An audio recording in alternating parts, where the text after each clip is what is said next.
Allahu Allah, Allahu Allah, Allahu Allah, Allahu Allah, Allah. Үйrendin, salih'a bir ayal tanıdın, elhamdülillah dedin. Birinci elimdi, akımdı balama atkardın dedin. Kiyinki elhamdülillah Allah sana nasip kılsa perzent beret. Kalağınga kız beret, kalağınga erkek beret, Allah beret. Berdi töröldüğüm ne kılavuz? Azan aytабыз. Оң құлағына азан айтылады. Бұлар қыста өтіп кетіп жатыр. Оң құлағына азан айтылады, сол құлағына қамат айтылады. Жетінші күнге келгенде эмне кылат? Бұл сүннет болған амалдар бар. Бұлар ақысы дагы болады, баланы ақысы. Эмне кыласың? Акыйка чачын кесесиң дейт. Кыркасың. Акыйка чач деген сөз эң алгачкы чач. Бала төрөлгөн чачы бар го, ошол акыйка деп аталат. Ошону эмне кыркасың? Кырка албагандар, корккондор качы менен кыскартып койсо дагы болот. Анан ошонун салмагы канчалык болсо, ошол салмакчалык күмүш же алтындан эмне кыласың?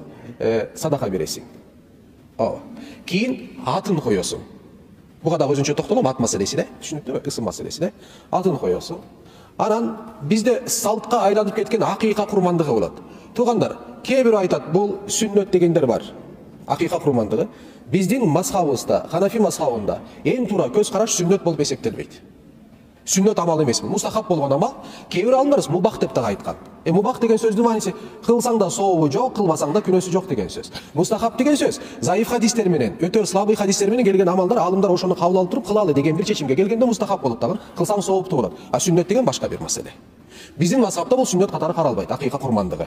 Кылгандар өз эркинде кыла берет, маселеси эмес, түшүнүктүүбү? Бирок буну важиптин деңгээлинде, парздын деңгээлинде кылбай койсоң күнөө сыяктуу, кээ бир ошондой бар, бизге келгендер бар. Мен курмандык чалбай калдым, мен эмне болбой калды, күнөө кылдымбы дегендер бар бизге келип алып. Айтабыз, тууганым, сабыр кыл, күнөө маселеси эмес бул жерде. Колуңда жокпу, кылбай эле кой. Эч маселеси жок бул жерде. Кылып койсоң да ажеп эмес, жаман эмес деген сөз. Курмандык маселеси. Түшүнүктүүбү?